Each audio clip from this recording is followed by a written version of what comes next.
talk, remind me of the light.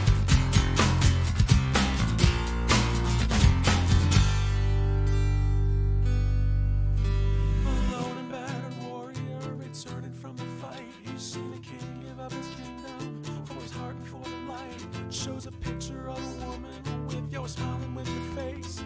That's telling me the setting sun is in that smiling grace. And I'm sitting in an atmosphere, rising kind of light, with my dreams beyond the stratosphere, a razor-bladed knife. Then I've never seen the setting sun or fire in the blue, but I think that when I do, I'll be looking right at you.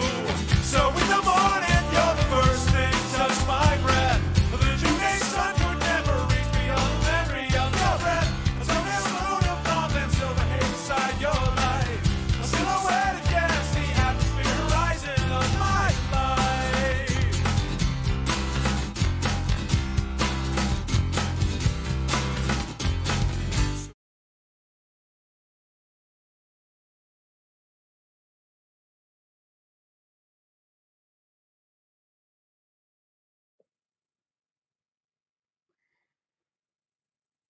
Checking the mic, looks good. How's everybody doing today? It's good to see you here. Hopefully the stream will improve a little bit over time. Hopefully YouTube's been a little weird for me today. I don't know if anybody else has experienced what I've experienced, but it's not just on this computer. I've had issues on my phone too. So I'm hoping it's just a YouTube problem and not necessarily a home network problem. So anyway, welcome everybody. Thanks for coming out, saying hey. I've had a pretty eventful week, a pretty productive week. I'm happy with the progress that I've made. It's kind of a continuation of what I had discussed in last week's live stream. And so I've got a few topics I'd like to cover this week. And, you know, we can chat along the way, and hopefully we'll have a nice live stream today. All right, my stream is green. That means we're good to go. So let's just go ahead and get started. So last week I talked about starting a new project, and I had showed you what that project was. I'm making kind of like a TV console, and in the bottom, on the top half, you know, it's going to be a nice walnut top, a couple of drawers, and then underneath I'm going to have kennels for my two dogs. And so I got started on that. I had a couple of really good sessions here in the workshop. I'll tilt this over here. You might be able to see it. You know, right there is some of the wood. There's wood everywhere. You know, it is kind of a complex design because my goal it was to just have no visible fasteners whatsoever, and I didn't want to put a bunch of fasteners in and then cover it up like with plugs or with a bunch of wood filler or anything, because I just feel like that's extra work, and if you plan your project out well enough you don't even have to worry about that stuff. And I like doing glue ups more than mechanical fasteners, and so the that's the idea with this project. The whole back panel is going to be tongue and groove joinery. The front panel is actually just a face frame, and so that's going to be pocket holes, but the sides are tongue and groove as well. And then the front and the back will be glued together using a different type of tongue and groove style joinery to kind of form right angle legs.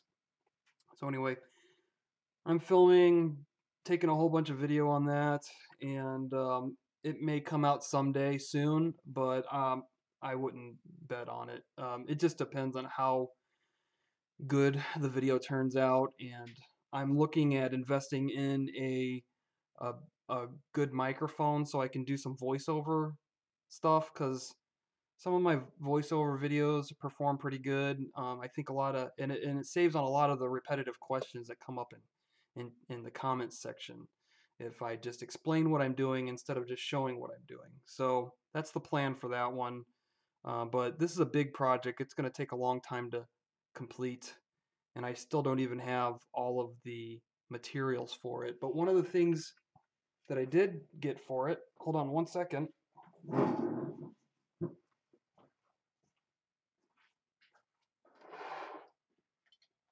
So since it's a dog kennel, I needed some material to use as bars, and I had considered using black iron pipe and copper pipe, and just I considered all my options, and the best thing I could come up with was rebar. So I ended up buying a couple, I think actually three, yeah, three 10-foot sections of this number 4 rebar, which is about a half inch, but not exactly a half inch, because the way that they manufacture this is they stamp it out, and so it's actually a little oblong in the cross section.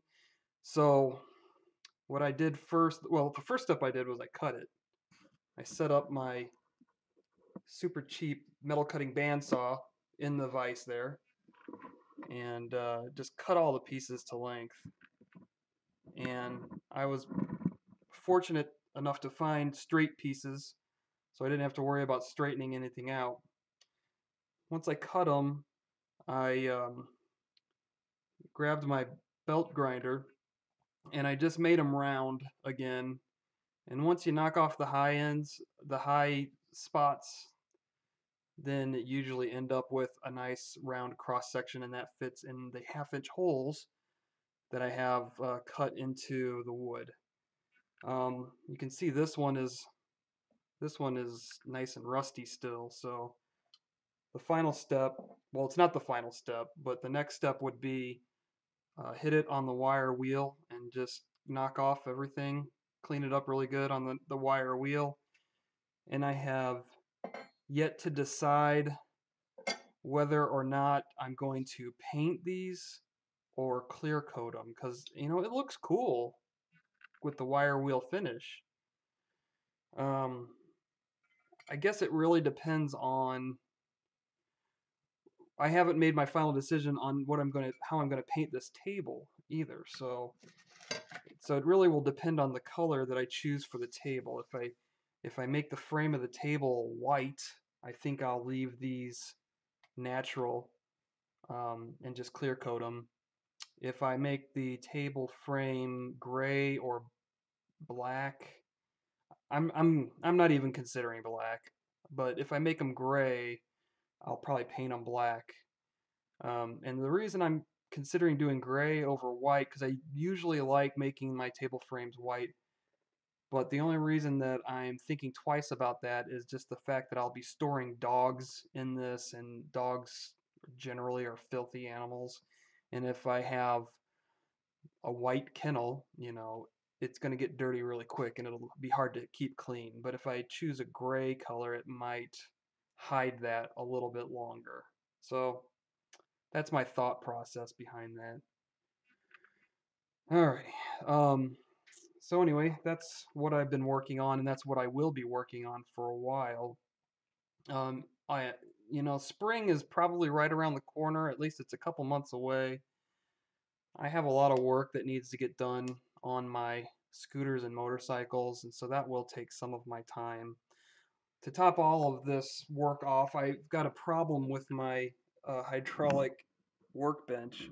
So as you can see, it's in its fully extended position right now, and I can't get it to go down.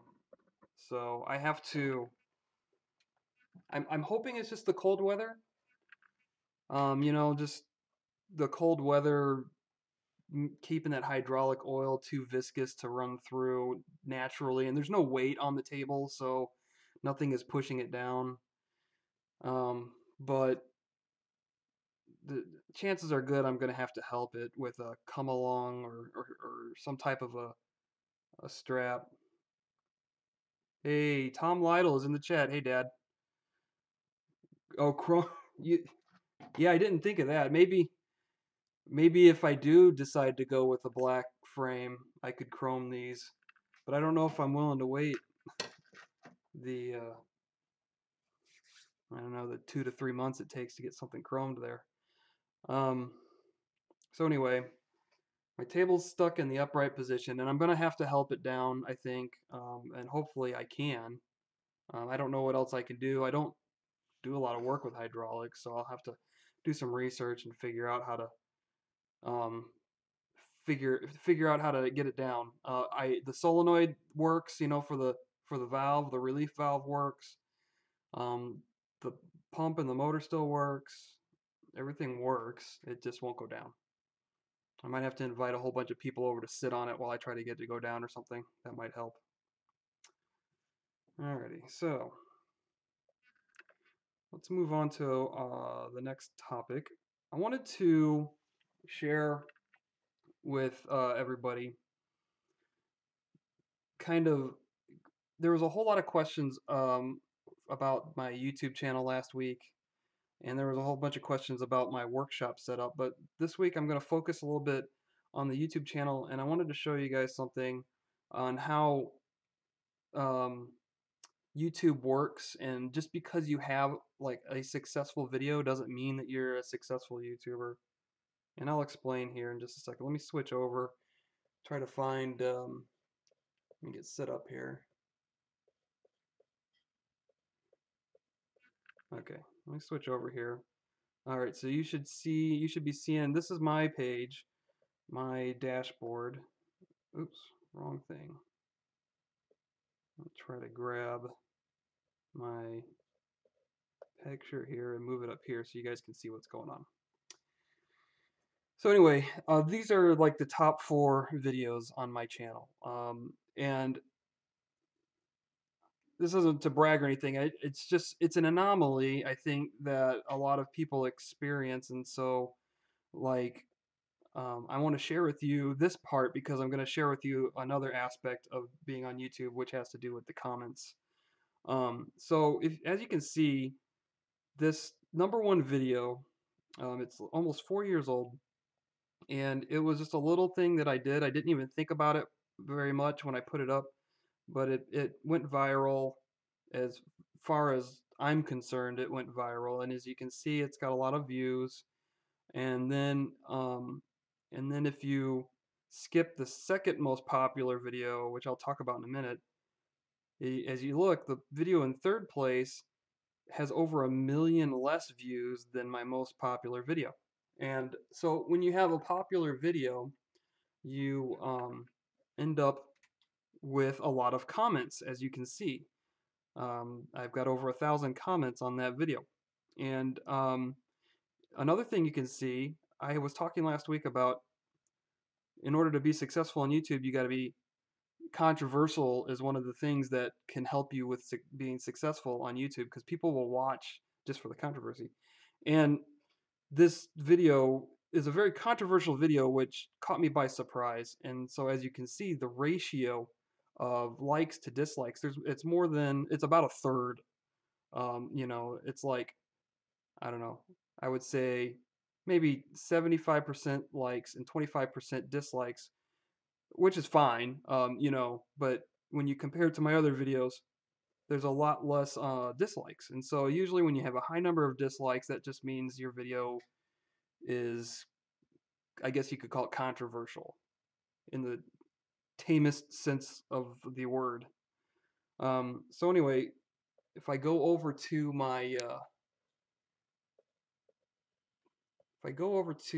the comments section, YouTube gives you lots of tools that you can use. And so um, this is where all of the comments for all of my videos are kind of aggregated onto one page.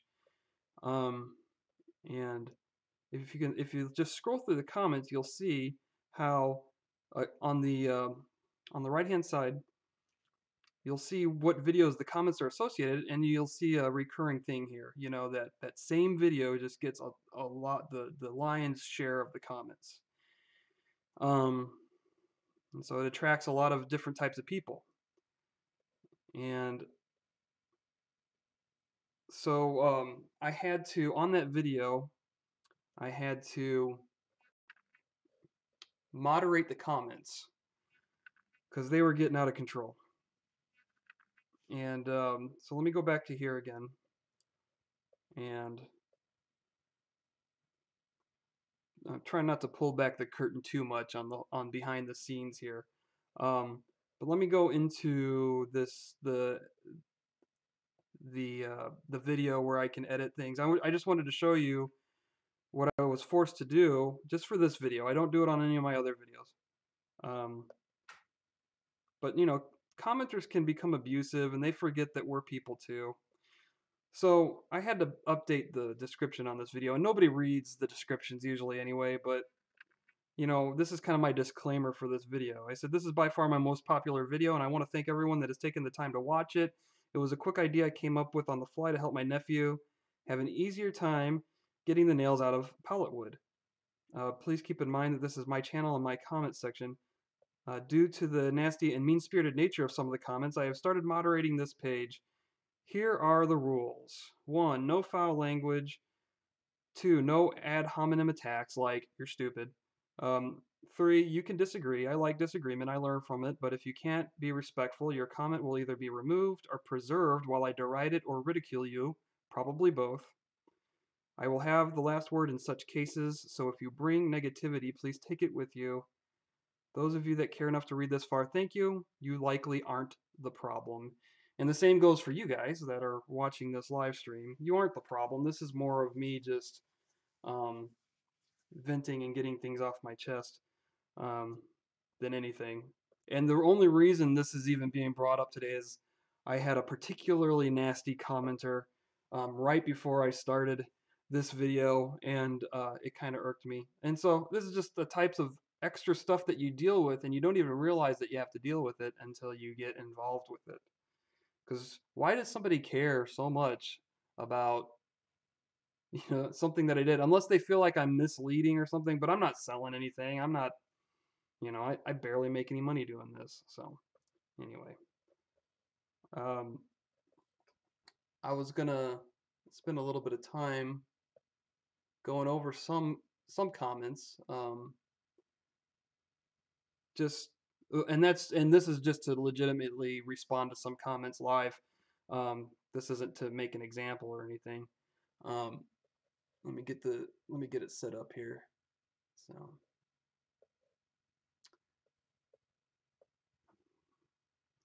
I did say that I was going to respond to the questions on my Forge build video, and I'd like to do that today as well.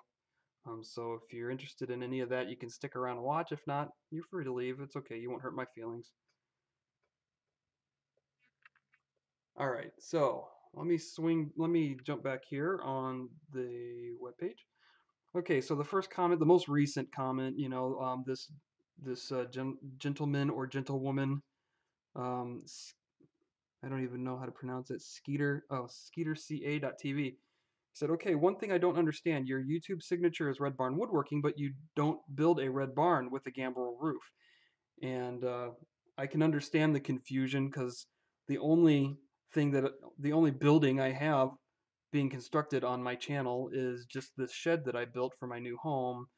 The red barn that I built actually was built at my old house, and it is the inspiration for the Red Barn Woodworking name. If you go back and look at a lot of my older videos, you will see it, and I'm actually working from inside that building for like the first couple of years of my channel. So that's where Red Barn Woodworking comes from. All right. And again, you get a lot of opinions about this little tool that I made here. So the tools involved and the time, it's cheaper to buy the wood instead of, he's insinuating that instead of getting the wood for free from pallets, it's just cheaper to buy it. But, free wood's free wood, regardless of how much work you have to put into it. This person, I get this suggestion a lot. You can make that fit an air chisel. People suggest hammer drills and palm nailers and air chisels. They're all great suggestions, and I hope somebody does take the idea and apply it to something else. This gentleman from Germany said that the wood, he was commenting on my workbench, which I said cost about $100. and he said that in Germany it would cost 400 euros for that same amount of wood. A lot of people like to point out that that little tool that I made still had staples in it sticking out, and they think it's ironic that I made a tool for taking nails out of pallets and I didn't bother to take the staples out of the handle that I made for it, which is a legitimate thing. It's come up probably over 100 times on that video. And then I always get people telling me that I need to patent the idea before somebody else does, which that's fine. Another one about denailing the tool first because it's very dangerous. Um, Another impact hammer, you know. And then Mark Simmons, I meant to respond to him, which I haven't done yet, so I need to do it. Mark Simmons asked me what the measurements of the opening on my forge is. Let me just get to the forge questions, and then I'll answer those. Let me figure out the best way to do this. I did not come prepared.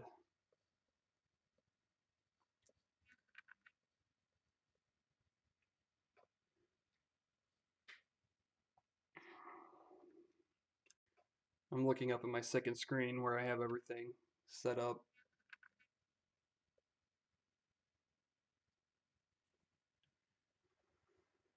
Alrighty.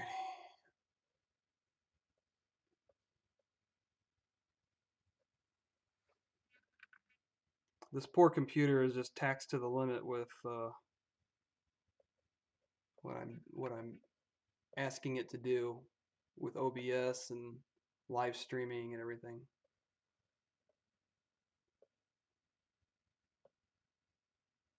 All right.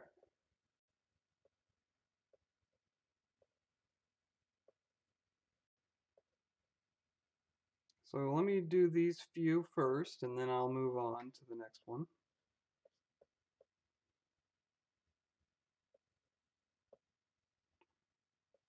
All right, so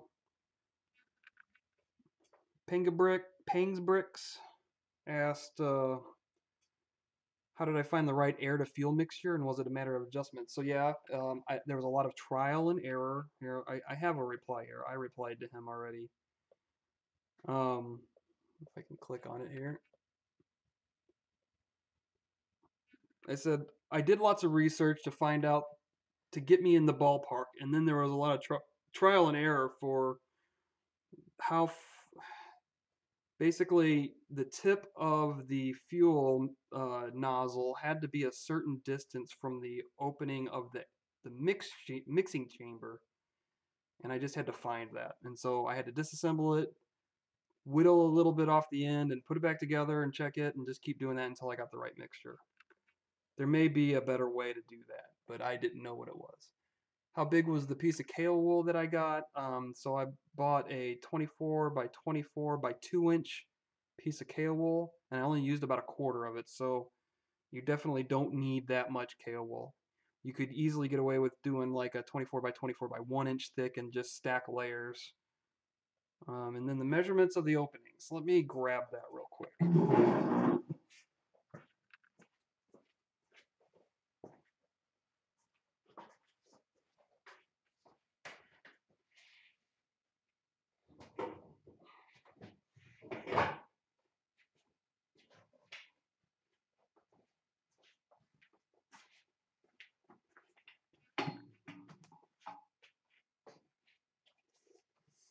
All right, so I think it's 4.5 by 4.5 on the front.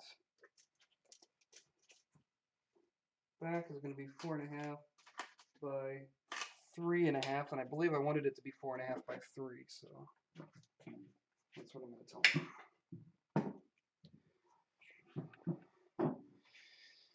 them. Let's see if I can type on this thing.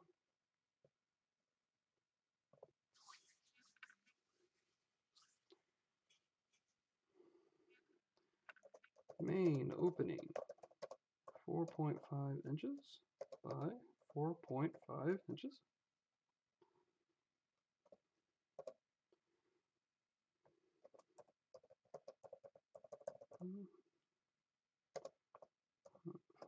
inches wide by 3 inches high. All right.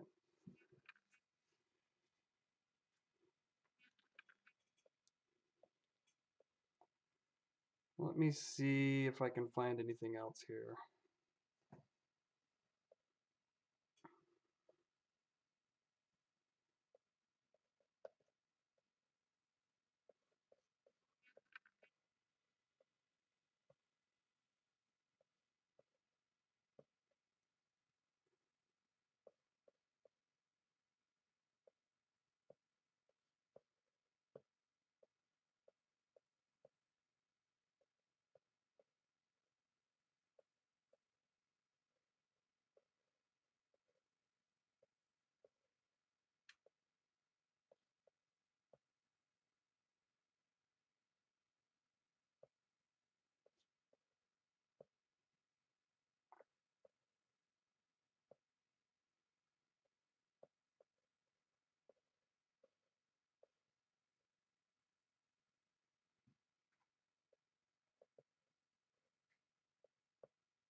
Okay, I got a couple more questions here. Switch over to it. All right, so D's Hardwood Creations asked, what was the blue liquid for? The blue liquid was my attempt at a do-it-yourself rigidizer. I got mixed results. I didn't want to release it as a standalone video because I didn't know if it was going to work. And I think it worked, but it's not as good as like some type of a commercial rigidizer that you can buy. So that's why I didn't really share the recipe or anything. I just kind of showed you what I used. I used colloidal silica and mixed it with water and sprayed it and heated it up. And it just kind of, all I wanted to do was to keep the small KO wool fibers from flying out into the air every time I turned on this thing, because they can cause lung cancer if you are exposed to them for too long of a period of time. John Hoffpair asked, where did you get the insulation? And I just bought it on Amazon. You know, you can get anything on Amazon, so that's what I did. I bought it on Amazon. All right. Let me check the next one.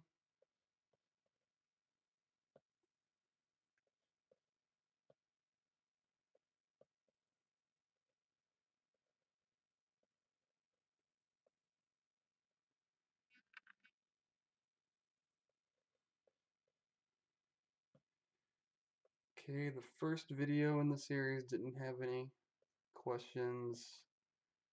Check the third video in the series.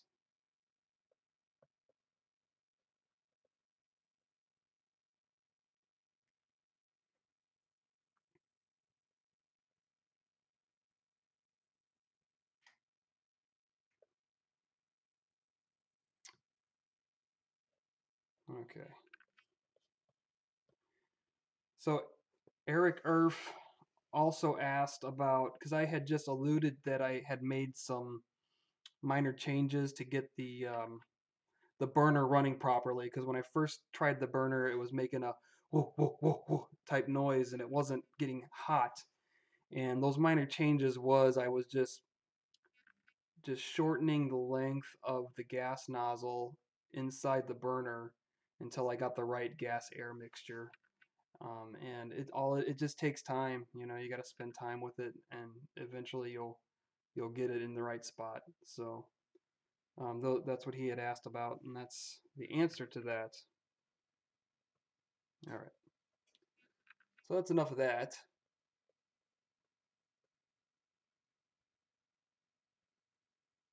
Let's see. I need to get back to my live page.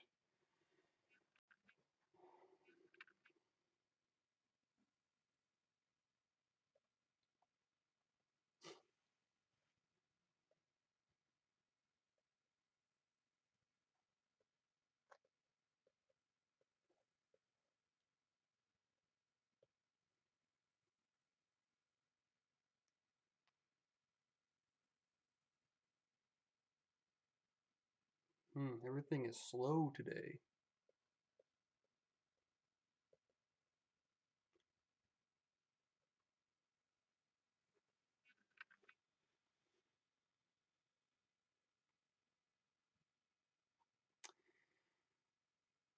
So anyway, so that just comes. So the nasty comments and the snarky comments and the cynical comments and the negative comments and the people that like to act like they know more than you, and maybe they do, um, that just comes with the territory with YouTube. I try not to put how to in my video description. It would be very easy, and I think I'd probably get more clicks if I put how to build a sturdy workbench or how to build a hall table. Um, but I think when you say that, there's a responsibility to be thorough and to be clear. And I would expect if I watched a video that said how to do something, that I would have a really good idea of exactly how to do it at the end of the video. And I don't know if I provide that in my videos. And so I refrain generally to put how to in the titles of my videos. And at the same time, that I think clears me from a lot of the criticism that I do get from people because they may expect it to be a how-to video, but I did not say, I don't make any claims in any of my videos. I don't claim that my way is the right way or the better way or anything. My videos are, this is what I'm doing. Would you like to see what I'm doing? Great. And that's about it. And if there's questions, I'm happy to answer them always. And so anyway, um, I'm hoping to put together the reason I did today's live stream the way I did is I'm trying to get better at switching between scenes and putting up things other than just my face on the screen and things like that. What the ultimate goal is, I'd like to maybe do a this week in woodworking or this week in making type broadcast. So I would still kind of talk and do a vlog type thing. But then beyond that, I would like to also share what I found interesting on YouTube or online and kind of do a summary and maybe point the viewers to interesting things that I found online. Because I do consume a lot of YouTube content. Um, it's kind of what I do to wind down at the end of the day. I'll watch maybe an hour's worth, and so I see a lot of things, and I find them interesting, and I find a lot of inspiration in them. And so I thought maybe I can try to put together something to inspire everyone else as well. So that's the plan. But I'm going to go ahead and wrap up today's video. The usual suspects aren't here today, and the chat participation does help these videos move along, or these live streams move along a little bit. But for those of you that did come by and to see what I was up to, I appreciate you stopping by. And I will be back next Tuesday at 8:30 Central Time, like I am every week. And so if you're still interested in coming by, come by at that time, say hey in the chat, and I will see you then. So until then, I will see you guys later.